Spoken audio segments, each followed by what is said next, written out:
Hello，大家好，歡迎大家嚟到傾夢傾情嘅直播，我係林在 Presence。今日個題目咧就係解夢師 vs AI 大比拼嘅。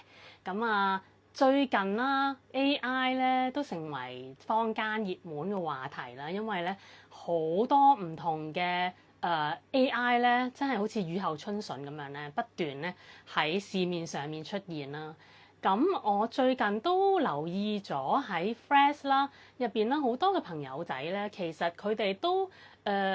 用 AI 去解夢嘅，係啦。其實以前啦嚇，好多時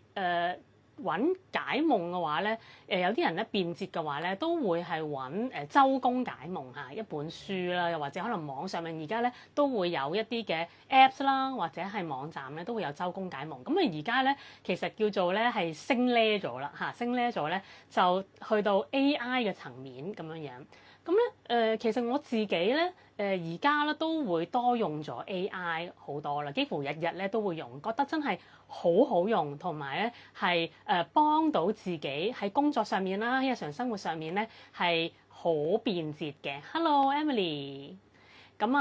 我唔知大家啦有冇即係用 AI 嘅習慣啦，咁所以咧喺日常生活上面經常用到嘅話，自己都會諗啊，不如咧都探索一下 AI 解夢係一件咩回事啦咁樣樣。咁所以咧我喺早兩個禮拜啦開始咧就用 AI 試下去幫我去解夢啦，因為咧大家可能都會知道啦，其實我本身咧都係有好多夢境嘅，幾乎每一日都知道自己發夢，同埋咧記錄咗無數咁多個夢境。咁所以咧我有大量嘅原材料咧就去揾 AI 去幫手咁樣樣。都試過體驗過之後咧，想即係同大家咧去傾下，究竟AI 解夢同揾解夢師好似我林在 Presence 解夢，究竟嗰個分別喺邊度咧？咁樣樣。其實咧我都 download 咗好多唔同嘅大型語言模型啊！相信大家都可能用好多好流行嘅語言模型啦。咁我就歸納咗幾個大型語言模型一啲嘅答案俾我。我就問咩問題咧？我就問啦究竟 AI 解夢咧，佢主要嘅優勢係乜嘢咧？咁樣樣。咁我就逐個咧同大家都去講一講，同埋咧我對呢樣嘢有啲咩嘅睇法啦、意見啦咁樣樣。第一個咧就係話快速而且大規模嘅數據分析 ，AI 咧能夠快速處理同埋分析成千上萬嘅夢境報告，從中咧揾到夢境同埋現實生活嘅關聯，節省咧大量人力同埋時間，幫助心理學家快速識別異常嘅夢境，判斷潛在心理健康問題。咁咧其實咧，如果真係心理學家咧有用開即係呢一個方法嘅話咧，我都好想睇下嗰個 result 會係點啊！因為咧其實我自己大家都知道咧，我係其實有好大量嘅夢境，幾千嘅啦，已經6000以上嘅夢境，我都咧其實好渴望咧有一樣嘢可以幫我去做一啲嘅數據分析啦，又或者可能咧去睇到一啲嘅內容啦。我當然冇為 AI所有我嘅夢境啦，我就為咗2個禮拜嘅夢境。咁陣間我會講下嗰個 result 會係點嘅。好啦，第二個優勢啦，佢就係話多學科與跨文化嘅結合。AI 咧就結合心理學，例如榮格、弗洛伊德嘅理論、神經科學同埋文化符號學等等嘅領域知識，提供多角度跨文化嘅夢境解讀，幫助用戶理解唔同文化背景下嘅符號多重意義。咁其實咧，我即係都經驗過啦，睇翻 AI 佢嗰個嘅解讀咧，都比較大程度上係用咗心理學嗰個方式咧去解夢嘅。咁我相信咧，比起周公解夢咧，佢個層次係高一啲嘅。神經科學我就未睇到，可能我啲夢同神經科學又未有一個好連接嘅關係，所以咧暫時我就冇睇到呢樣嘢啦。文化符號啦，咁當然都係有嘅。咁但係咧好多時啦有啲人會話喺夢當中有好多唔同嘅符號，但係咧其實更正確咧應該係話喺夢當中有好多嘅象徵意義。係啦，符號同象徵嘅分別咧，其實係好大嘅。符號可能咧就係講緊一啲好 universal 嘅一啲嘅 symbol，例如可能大家見到咧一個男性嘅一個剪影同埋女性嘅剪影咧，你可能已經咧好快就會連結到啊，佢係講緊可能男廁女廁，咁呢一個咧就係一個符號啦。符號基本上咧係大部分人咧睇咗都會知道佢嗰個意義係咩嘅。咁但係咧象徵意義就唔同啦，象徵意義咧就係你自己你自身對呢一樣嘢對你嚟講係有咩意義咧？呢一個就係一個象徵，係獨一無二嘅，可能係你個人非常之個人嘅一個意義。Hello Rosita，咁所以咧，佢喺度講啦，就係話啊，雖然可能 AI 會提供一啲符號，咁但係嗰個符號係咪真係喺你嘅內在、你嘅潛意識係有關聯嘅咧？呢一個都係一個疑問嚟嘅。當然佢可以係一個參考嘅價值啦。咁但係講真，even 符號嚇，可能咧喺唔同嘅文化上面咧都有唔同嘅符號嘅喎。例如啦，大家可能會諗啊，夢到蛇，大家會諗起啲咩咧？可能唔同文化上面對蛇都有唔同嘅象徵，或者係唔同嘅睇法都未定。咁所以其實咧喺AI 嗰個答案當中咧，如果佢真係要好仔細去讓大家去理解到啦，可能你都真係要俾好多唔同嘅答案，又或者問嗰個人佢要俾多啲背景資料呢個 AI，讓佢知道啊，其實你嗰個背景係點樣對應翻呢一個符號咧咁樣樣。好啦，第三，個性化同埋即時嘅服務 AI 咧，根據用戶嘅背景、情緒狀態等等嘅個人資料，提供量身訂製嘅夢境分析，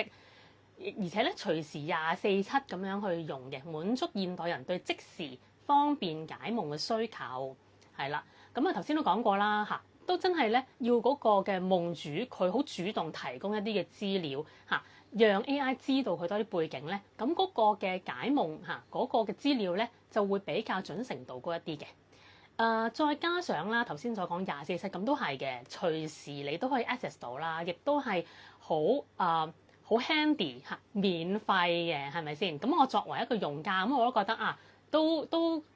真係可以俾到一啲嘅 hints 你咁樣樣嘅。好，第5啦。第4先係啦，促進自我反思同埋心理健康嘅輔助 AI 咧，不僅提供夢境象徵嘅解釋，仲能夠引導用戶自我嘅反思，幫助理解潛意識嘅情緒，促進心理成長。此外咧，AI 分析結果咧可以輔助心理專業嘅人士判斷心理狀況。呢一個咧，佢可能都會透過我哋提供嘅一啲嘅夢境。如果多啲嘅資訊，可能係提供多啲嘅情緒啊，多啲嘅感受啊，讓 AI 睇到嘅話咧，佢就好直接就會睇到嗰個嘅對應嘅嘢啦。咁但係咧好多時好多時夢主咧未必真係喺個夢當中提供咁多資料嘅。咁所以咧AI 確實咧未必能夠好直接咁樣去睇到嚇呢一個夢主佢嗰個嘅心理內在係點樣樣啦。咁陣間都會講下嚇呢一度究竟爭啲咩啦 AI 咁樣。咁啊另外啦，第5，低成本同埋匿名性，相對於昂貴嘅專業心理諮詢 AI 解夢咧多為免費或者低價，而且咧用戶係可以匿名使用，避免咧私隱暴露同埋心理壓力嘅。咁當然即係 AI 佢嗰種免費全面同埋便捷性係有喺度嘅。咁同時究竟佢同心理分析或者即係一啲心理嘅諮詢啦，或者係解夢師嘅服務嗰個嘅差別喺邊度咧？陣間咧就會再講啦。咁當然你話私隱方面啦，可能你話 AI 佢完全唔知你嘅係咩人啦。咁其實作為一個專業嘅諮詢員或者諮詢師嘅話咧，解夢師嘅話咧，其實我哋咧都係有專業操守嘅。我哋係都絕對咧唔會即係公開我哋即係服務對象嘅一啲嘅私隱內容咁樣樣啦。第6啦，數據驅動嘅洞察同埋長期嘅追蹤 AI 咧可以記錄夢境嘅歷史，分析重複主題同埋情緒嘅趨勢。並且咧生成可視化嘅報告，幫助用戶發現夢境嘅規律同埋潛在心理狀態嘅變化咁樣樣嘅。咁咧其實呢個都係我咧一路都好想有一啲嘅工具啦，係幫我去做一啲大數據分析嘅。由於我自己真係有海量龐大嘅呢一個夢境嘅資料啦，我都覺得其實我都好想有啲嘅工具幫手，去讓我睇到其實喺邊一個時段，我會經常發某啲嘅夢境咧，經常咧會有一啲咁嘅某一啲嘅人咧，經常會夢到等等啦。呢一啲其實都係一啲我覺得係幾有趣，讓我去睇翻自己嘅一啲嘅資料嚟嘅。咁好啦，咁我過去2個禮拜啦，咁我都有咧，即係同咧 AI 咧去 work 啦，work with 我啲夢啦。咁究竟嗰個感覺或者係result 係點樣樣咧？咁樣我咧首先咧就係攞咗我其中一個夢境咧，就擺落去喺 AI 度問幾個唔同嘅大型語言模型，係啦，即係呢個夢想同我講啲咩啦。咁其實我自己記錄夢境咧都好詳細嘅。係啦，包括夢境嘅場景、人事物成個脈絡、成個情節咁樣樣，咁我就將佢咧就俾係啦我哋嗰個嘅 AI 係啦唔同嘅模型咧去解答啦。咁其實每一個大型語言模型咧都有少少唔同嘅風格嘅，咁但係咧我睇到咧其實都有好多位咧都幾似下嘅。係啦，Hello Anton Light 係啦，咁其實咧我都見到啦，好多時佢哋都會係比較着重邊一啲嘢咧，着重一啲重複嘅嘢啦。Hello Solomon 係啦，比較重複嘅嘢，佢哋會睇到可能你會經常夢到某啲人嘅，咁佢哋就會話可能你同佢嘅人際關係嗰度有啲 issue 咁又或者可能咧經常可能夢到譬如水嘅，咁佢就會即刻話啦可能咧你係會關於你嘅情緒嘅方面嘅嘢啦，等等啦，咁好快咧，佢咧基本上5秒咧就會出咗嗰個解夢嘅報告出嚟咁樣樣啦。咁其實嗰個嘅資源都係好多嘅，你會見到哇，佢真係好快咁解答到啦，咁好多嘅資料嘅。咁但係我喺度睇啦，開頭咧覺得幾得意喎，即係睇下覺得有啲嘢可能我未必真係 get 到啦。咁同時咧，我睇完之後咧都會覺得有少少水過鴨背嘅感覺嘅，因為其實資料好多，睇完又感覺yes or no 啦有時會可能係都貼近嘅，但係咧嗰啲可能都係一啲好 general 嘅一啲嘅信息好多時可能有一啲負面情緒，佢就會覺得可能係缺乏安全感有焦慮咁其實呢啲好 common 嘅喎呢樣嘢，咁所以究竟當中係對應到啲乜嘢嘢咧？其實佢亦都冇一個提問提問問翻我究竟其實我係點樣樣咧？又或者如果我嗰個夢境嘅資訊唔係咁詳盡嘅話，佢會唔會再問多少少資料，讓佢更能夠去展示得更加好咧？咁樣樣咁，所以呢度咧其實都有少少嘅限制咁樣樣嘅。咁另外啦，我會覺得其實咧AI 咧似乎佢好似飾演咗個權威咁樣樣嘅。佢會講乜嘢又代表乜嘢，有少少似周公解夢嗰個狀況啦。咁佢好似一個權威話俾你知呢一個就代表咩啦。咁但係我哋做呢一啲嘅夢工作嘅時候咧，其實我哋咧唔係想有一個權威企喺度或者讓佢去俾個答案我哋我哋通常其實當然好多速食嘅文化，讓大家覺得我係需要尋求一個答案啦。但係咧其實我哋傾夢嗰個精髓咧，其實就係解夢師同埋夢主佢當中建立嘅一個嘅場域係啦。其實某程度上咧，我同夢主去傾夢咧，我咧有半隻腳都踏入咗佢嘅潛意識嗰度我要感受佢，我要 feel 佢 feel 到嘅嘢，不斷去提問好多個問題，讓佢自己去發掘到呢個夢當中嘅意思呢個先至係最關鍵我哋去同夢主去 work with 佢嘅夢嗰個嘅過程，個過程係緊要過嗰個答案嘅。因為好多時其實有啲嘢你係咪真係唔知啊？其實真係唔係唔知嘅喎，可能你明知自己你早啲瞓覺係好嘅好多人都同你講喂，早啲瞓覺啦，咁會健康啲，或者你會第2日你就可以更加有效率啲嘅喎，你知㗎，但係點解個人同你講呢樣嘢，你都唔能夠真係可以領悟到，或者真係從心去真係說服到自己去做早啲瞓覺呢樣嘢咧？就係因為好似 AI 解夢咁樣，佢俾咗個答案你，佢俾咗，甚至乎佢有啲 AI 咧，佢係俾埋個行動建議你，但係似乎呢樣嘢都好似唔夠深刻啊，因為唔係你自己去真係感受到，真係領悟到呢一個當中點解你要咁做嗰個道理啊嘛。咁所以咧，我哋傾夢咧，其實從來咧，我哋都唔會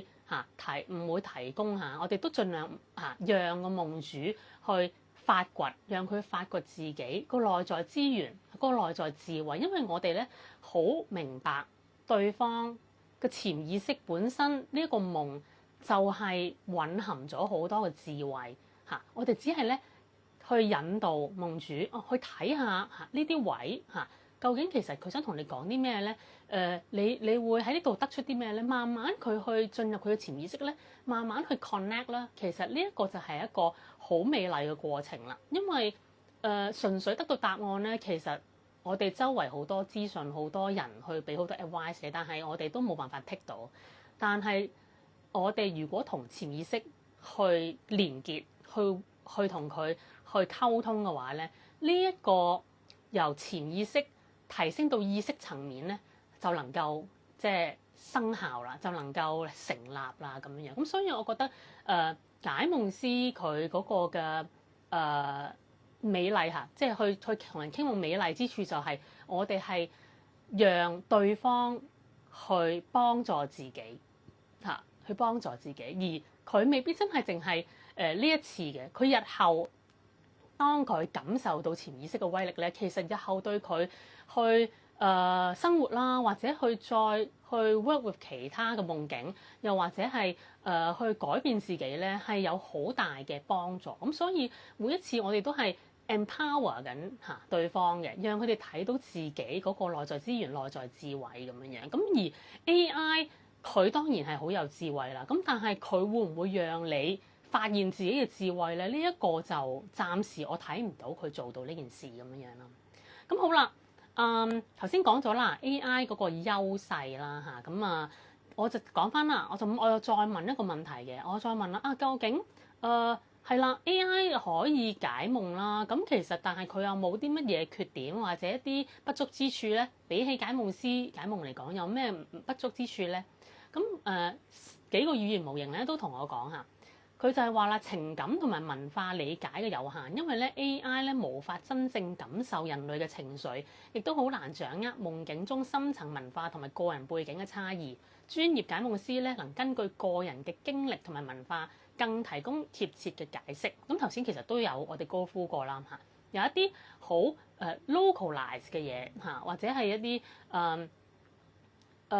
個人背景嘅嘢，咁其實真係要問翻個夢主嘅喎。我哋唔可以單憑自己覺得咁樣就係可能有一個咁嘅答案。咁其實對夢主嚟講，佢都未必真係可以 click 到對應到呢件事情嘅。咁第二啦，心理健康嘅關注 AI 咧，只能夠基於文字嘅分析，冇辦法察覺或者處理夢境反映嘅心理困擾。專業解夢師具心理學背景，能發現潛在心理問題，並且提供支持或者建議咁樣樣。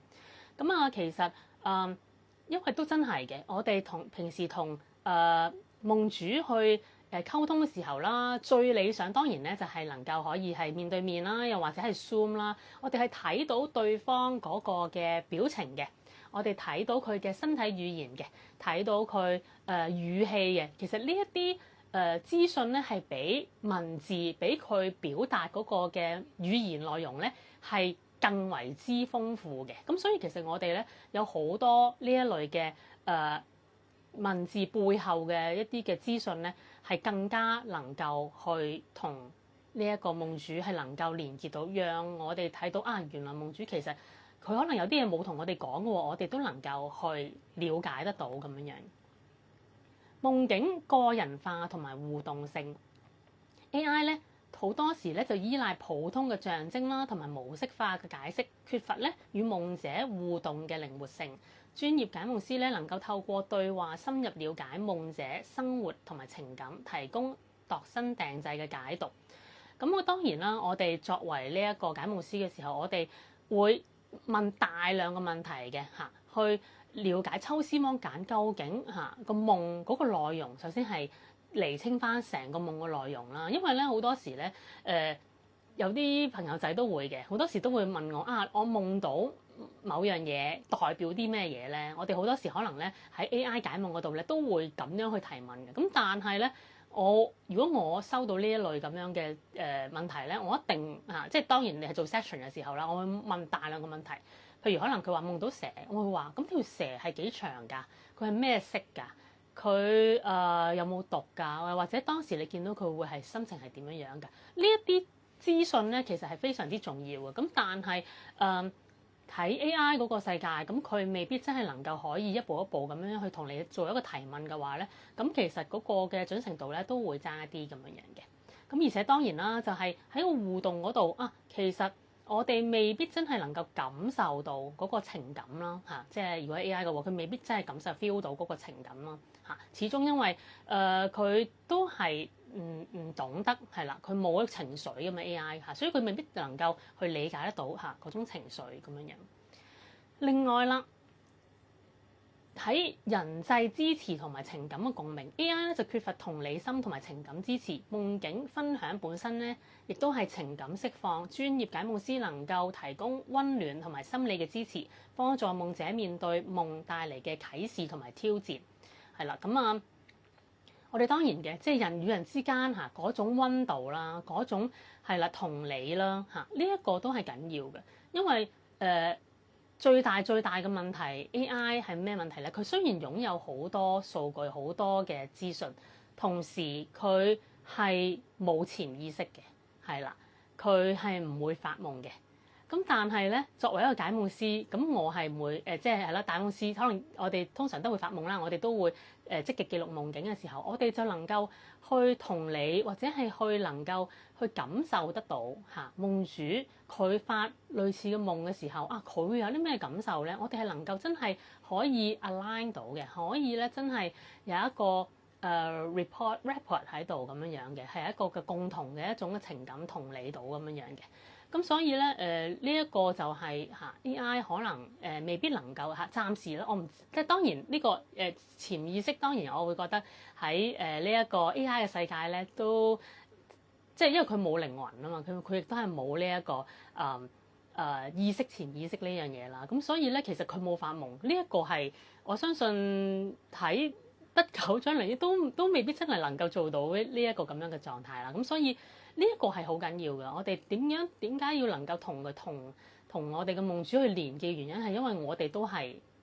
一樣，我哋都係一樣，我哋都係一個生靈，我哋都同樣會係有呢一類嘅感受呢一類嘅情緒亦都可能遭遇得係可能係有類似嘅遭遇。Hello Nova 係啦，咁所以喺呢個層面方面咧，其實即係解夢師解夢同埋 AI 去解夢咧，其實都有着一個幾大嘅分別咁樣樣嘅。咁我都其實之前啦係啦，即係都試過啦試過咧就用一個禮拜嘅夢係啦，成個禮拜嘅夢咧去餵俾 AI 係啦，就問佢你可唔可以咧就幫我分析下？咁通常一個禮拜可能都有幾十個夢咁樣啦咁我就會俾佢。咁其實咧佢都會即係去summarize 到一少少嘅資料咁樣啦。咁我會覺得佢呢一個方法咧係讓我去 remind 翻我自己remind 翻我自己我原來係最近原來都夢到呢啲嘢喎咁樣樣，又或者可能我自己去對應翻啦。咁但係其實永遠都係冇辦法去即係好似我同解夢師去溝通嗰個嘅連結啦，因為之前都俾過 AI 一個單獨一個夢境，而我同時咧亦都揾咗一位解夢師朋友咧，就幫我去解夢。咁透過去同解夢師去傾嘅時候咧，我就發覺哇！我之後我嗰個得着咧係好深刻，因為係一路傾嘅時候，我哋開始咦感受到原來呢個夢同我講呢樣嘢喎，即係嗰種叮一聲嗰個感覺咧，叮一聲嗰樣嘢咧，其實係嗰種 aha moment 咧，呢一樣嘢就係其實喺AI 嗰個世界咧就未必俾到你，因為我哋尋求答案當然我哋一向都好希望我哋好好奇，好想知道個答案，但係同時咧喺個潛意識嘅世界咧。我都會推介大家咧，其實你未必真係需要一個答案嘅，你暫時可能擺低佢啊。就算你唔知道咧，有個提問點解我會發呢個夢嘅咧去問自己甚至乎你唔需要去絞盡腦汁揾個答案，你擺呢個問題出嚟咧，可能潛意識咧。喺成熟嘅時候會俾另外一個夢你，又或者可能喺你嘅日間生活，亦都會透過一啲嘅共時性，讓你揾到個答案。呢一個就係我哋去work with 自己係啦，自己嗰個嘅內在係啦 inner work 嘅時候咧，係要俾一啲留白嘅。我哋係要讓一啲疑問，又或者一啲疑惑係同我哋一齊去生活。而唔係唔明即刻就好順手咁樣去揾答案。呢一個係我哋做 inner work 我覺得係唔係我哋想要嘅一樣嘢咯。亦都喺個人成長嗰個嘅道路方面咧，其實係會越嚟越可能依賴啦，又或者係太順手拈來嘅一啲嘅信息咧，讓你其實會感到唔係。即係嗰種答案，其實對你嚟講個意義實在唔係太大咁樣嘅。咁所以我都建議大家即係可能用，但係我覺得都未必真係要經常去使用咯。可能反而你有一堆夢然後你可能得一閒就睇翻